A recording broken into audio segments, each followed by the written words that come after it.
So when the American Girl Company was originally founded back in 1986 as part of Pleasant Company, Pleasant Rowland's idea was to make dolls for girls that they weren't taking care of and momming, and they weren't looking up to as like a role model for what a girl or a woman is supposed to be, but rather to make a doll that could be a girl's friend and represent her and her journey and her story in life. That was one of the primary goals of the American Girls collection as it was originally founded through Pleasant Company. The idea was that this doll would be your best friend and your companion as you grew up, and someday this heirloom quality doll would be passed down to another child, a member of your family. However, Pleasant Rowland, the founder of Pleasant Company, sold the American Girls collection to Mattel in 1998 for approximately $700 million, and they had a couple ideas of their own. For the first 6 years that Mattel was at the helm of American Girl, they followed the same trajectory, the same plan of a girl and her doll as her best friend. But in 2004, they decided on something revolutionary. What if your doll had her own doll best friend? And that was the beginning of the Best Friends line. The Best Friends line was an extension of the original historical line developed through Pleasant Company, also known then as the American Girls Collection. And it started with a fan favorite, Samantha Parkington and Nellie O'Malley, in 2004. Samantha's story takes place in 1904 in New York, and Nellie is a girl who actually works at the house next door. Samantha and Nellie have two completely different life experiences, and that's pretty much the goal of having the best friend character in the doll line, is that they're supposed to have opposing life experiences, and that way we can get a different perspective on what was happening at that time historically. So while Samantha had a very easy time of it, her primary objective in life as far as her family was concerned was for her to grow up as a proper lady in 1904 society and then someday marry off and run a home of her own. Nellie, on the other hand, is just trying to survive and earn enough money to help feed herself and her family. Nellie and her collection were available from 2004 to 2008. And Nellie was originally made available at a sold-out party at the American Girl Place in New York. It was held on June 18th, 2004, and she was first available on the website July 6th, 2004, and then became available via mail order catalog in the fall of 2004. So this was probably one of the techniques that American Girl was implementing to get people to go to the website and normalize that as another luxury form of shopping rather than relying on the catalog. So upon Nellie's release, you get the doll with her paperback book for $84 or with a hard copy of her book for $90. Her accessories were $20, or you get them bundled with the doll and the paperback book for $98, for a total savings of $6. Nellie's doll Lydia, who was of course a gift from Samantha, was available for only $18.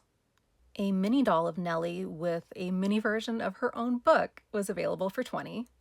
And in my opinion, this is how you know she's a real girl. She got her own satin pajamas, and those were available for $20 as well. Later in 2004, you could get Nellie's holiday outfit for $24, and her holiday coat was also made available for $24.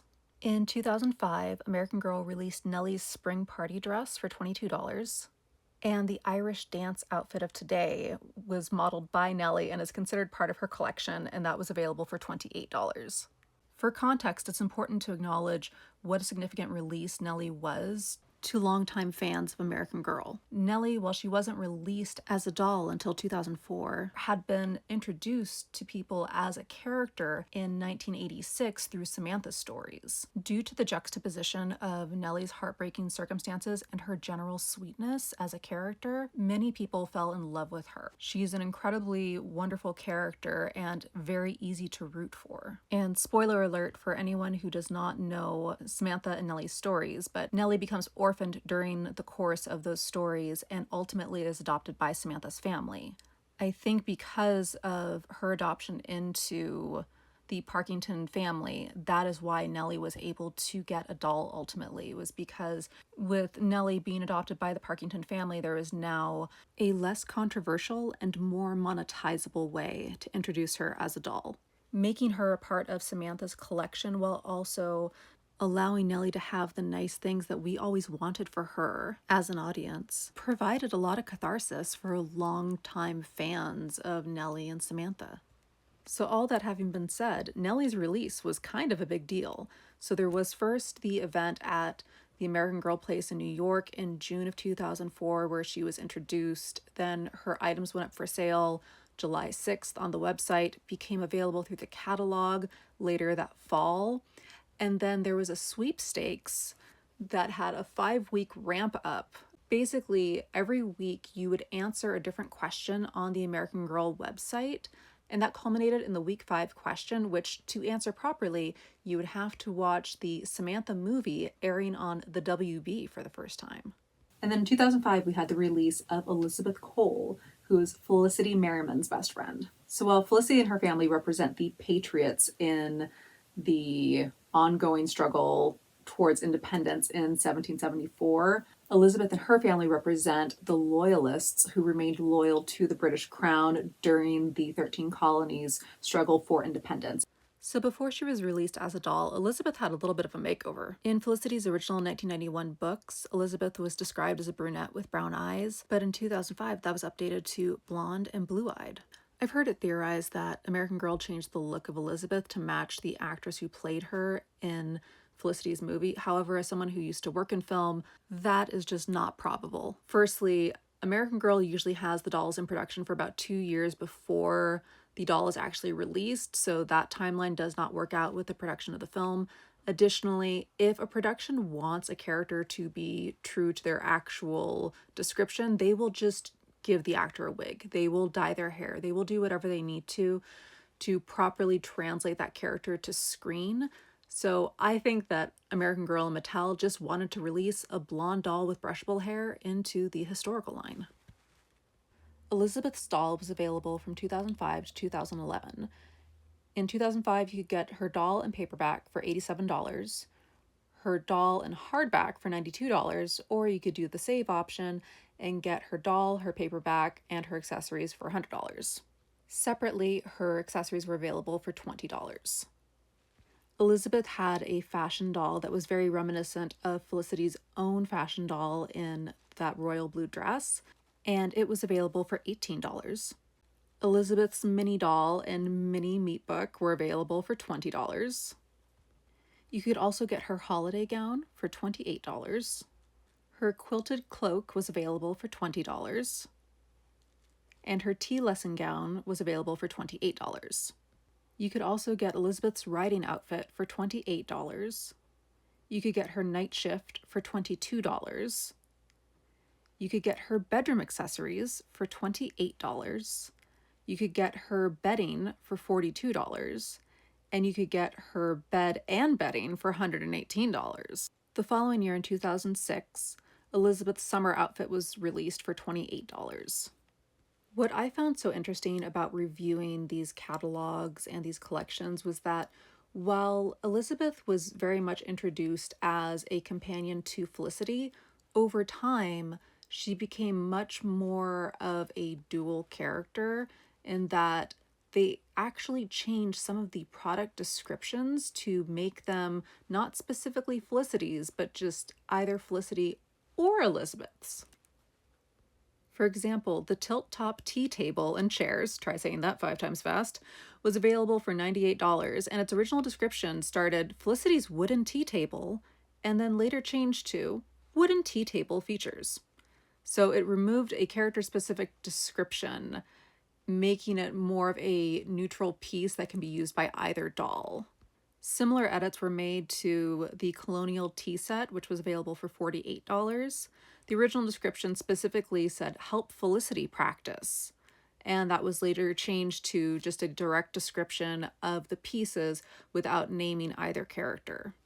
All in all, I find this to be a very memorable collection, simply because of that dual nature of the collection, that American Girl actually changed descriptions, and we'll see in another collection where the names of products were actually altered over time so that it would free up play patterns or purchasing patterns by parents and relatives where they could get items or dolls and, kind of mix and match. Otherwise, I think sometimes people feel like they have to buy the doll that goes with the thing. And by making things a little bit more neutral within the historical line, specifically within the best friends line as a subdivision of the historical line, it just opened up new purchasing and play patterns.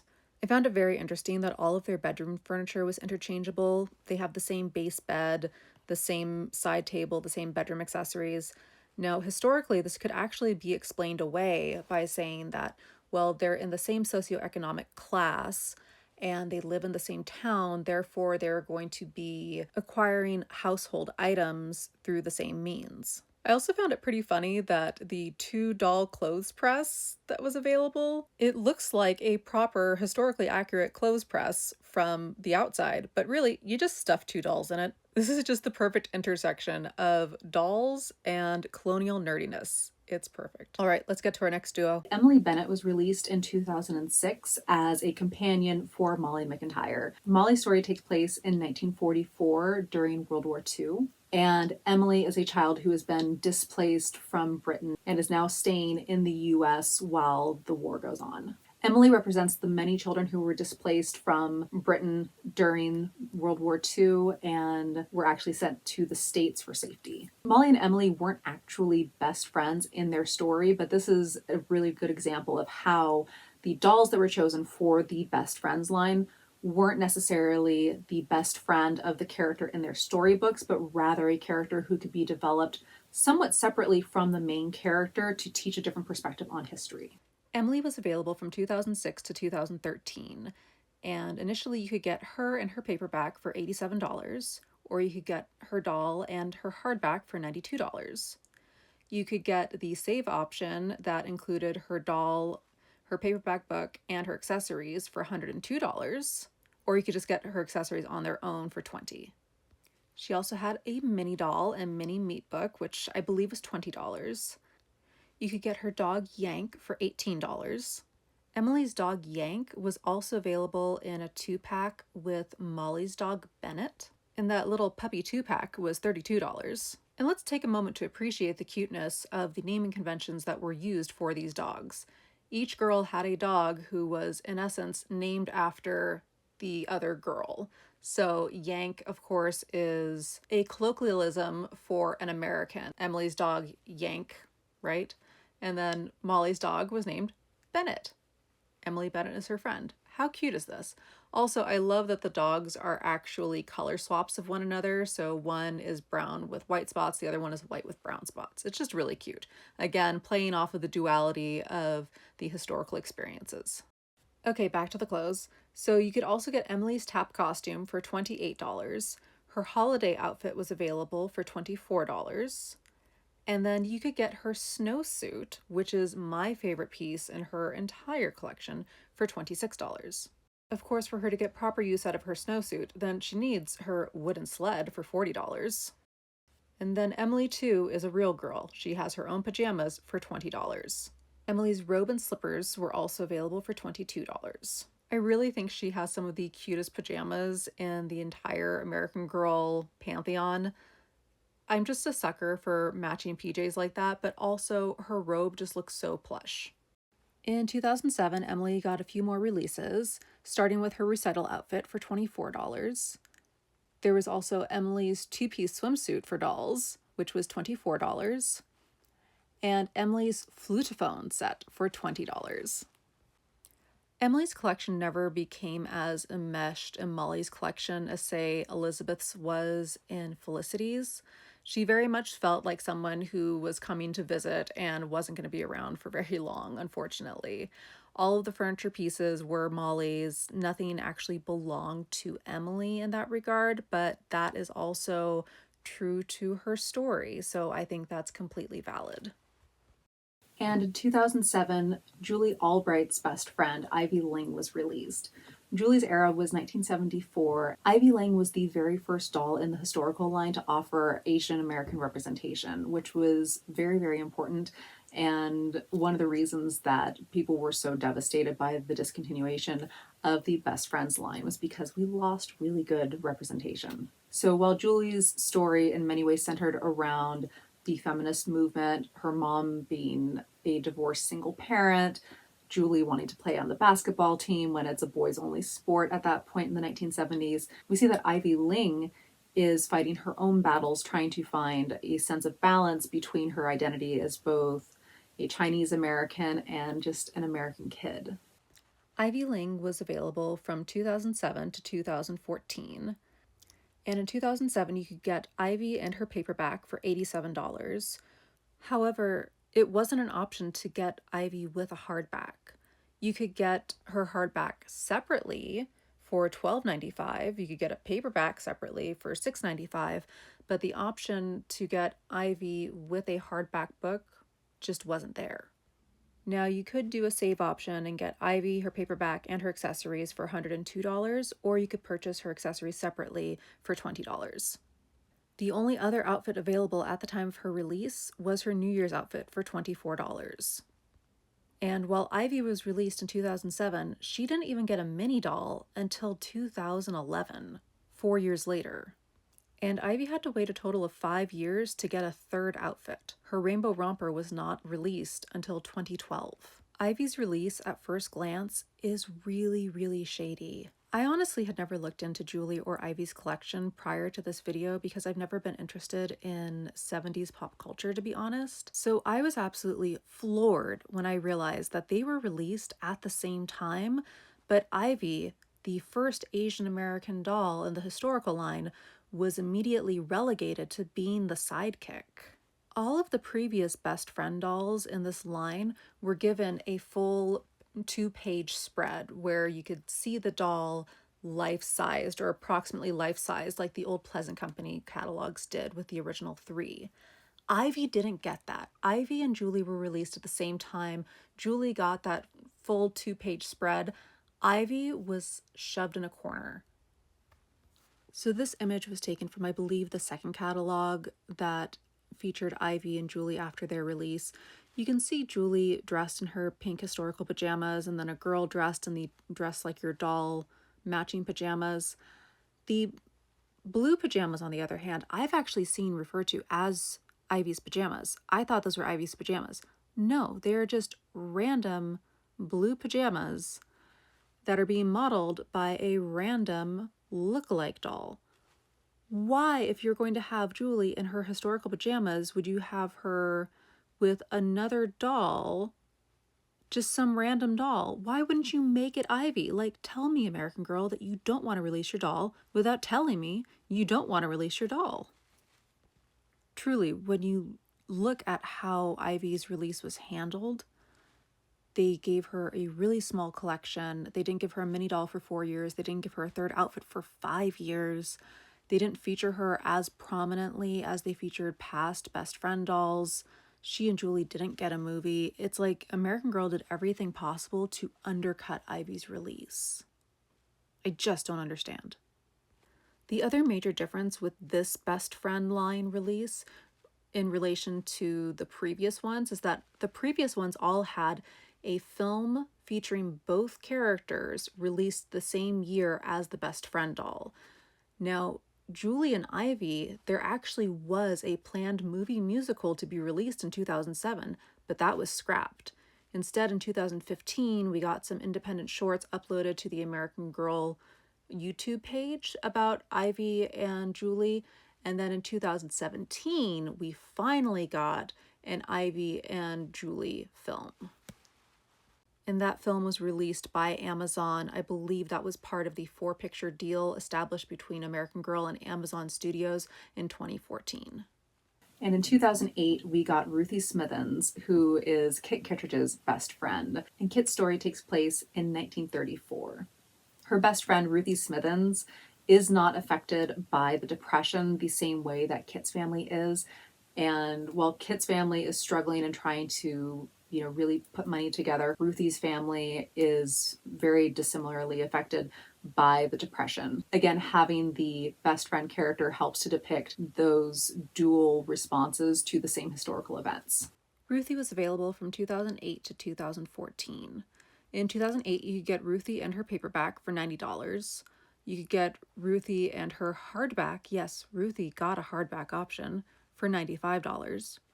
You could do the save option where you would get Ruthie, her paperback, and her accessories for $105, or you could buy her accessories by themselves for $20. Ruthie did get her mini doll in 2008 upon her release, which I believe was $20. Ruthie had her play outfit, which was available for $26, and a holiday outfit, which was available for $24. And lastly, her satin pajamas for $22. Ruthie didn't have an expansive collection whatsoever, but her pieces made a lot of sense within Kit's larger collection.